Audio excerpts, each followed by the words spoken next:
মানে আমার দুটো পা কি হচ্ছে, এই যে তোরা কি করছিস ম্যাক্সিমাম টাইম একটা ভুল করছিস, এইভাবে দাঁড়িয়ে থাকছিস, দিয়ে এতটা ঘাড় ঘোরাতে হচ্ছে। এইভাবে দাঁড়াবি কেন, এই দাঁড়াবি, এই তো চেক হয়ে গেল।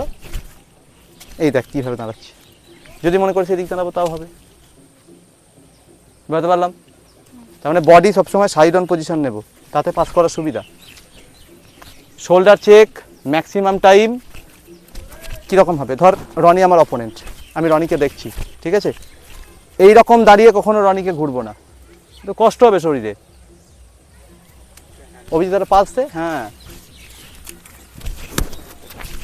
দাঁড়া, ওই পজিশনটা আমি বল নিতে যাচ্ছি। রনি একটু পিছনে যা, রনি আসবি, আয় বল নিতে আয়, আয়। হলো খেলা, কি করলাম আমি, যখন ওই পজিশনটায় যাচ্ছি তখন চেক করছি, কিন্তু এই পজিশনে যাওয়ার পর কিন্তু আমি চেক করছি না। যাওয়ার পর চেক করলে কি হবে, দেখ বল কেড়ে নিবি, ও তো আমাকে প্রেস করছে, আমার গায়ে চলে আসছে। তাহলে কি করব, তোরা যখন দৌড়াস, তোরা যখন মাঠে দৌড়াচ্ছিস সেই সময়গুলোতে চেক কর। বুঝতে পারলাম?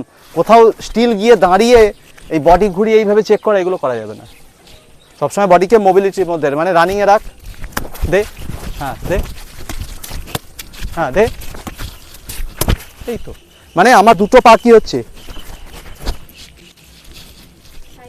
সাইডে ঘুরছে, বডি কখনোই সোজা থাকবে না, প্যারালাল যে কোনো একটা সাইডে, এবং সবসময় চেষ্টা করবি টোয়ের ওপর থাকা, তাতে বডির ঘোরানোটা খুব সহজ হবে। ঠিক আছে, চলো একটা জলে ব্রেক নাও।